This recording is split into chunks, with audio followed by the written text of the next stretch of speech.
Sige na, mag-video ka na dyan eh. Hello guys, good morning. So magluluto po tayo ng ulam para sa umagaan. Kasi nakatapos ko na pong lutuin yung kanin. Guys,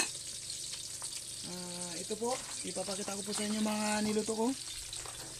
Una, number 1 for today, kanin. Pangalawa, paksiw. So mga guys, panoodin nyo po yung anak ng Marsilia kung paano tumirada.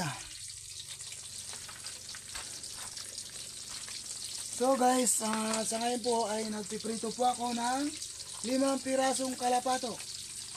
Matapos ko po siyang prituin at isunod ko na naman po yung sinigang na isda. Kalapato pa rin mga kaibigan.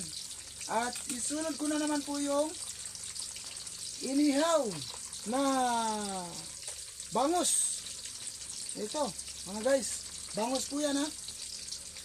Napapayak ako sa vlog ko for today kasi mausok. So mga guys, yan po yung prito ko. Yan, nakasalang yung tatlo. Yan po, ihalo ko po ito sa sinigang, okra, tangkong. Yan.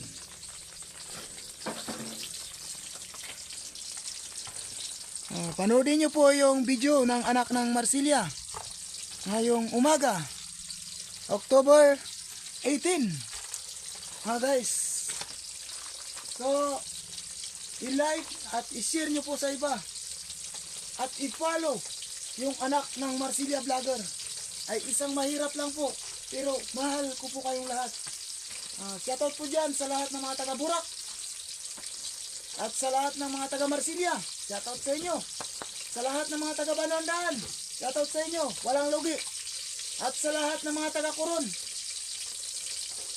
at kay Don Coron at kay James Minyola, shoutout sa inyo mga ka-followers. Sa mga kapwa ko vlogger dyan, shoutout din po sa inyo. Napapaluan ako. Niyak na talaga ako. Please lang, Boy Tapang, tulungan mo naman ako. Ang hanak ng mahirap ay napapalaban sa kanyang vlog. Huwag lang sumuko yung cellphone ko. Tuloy-tuloy po yung bigay ko sa inyo ng video.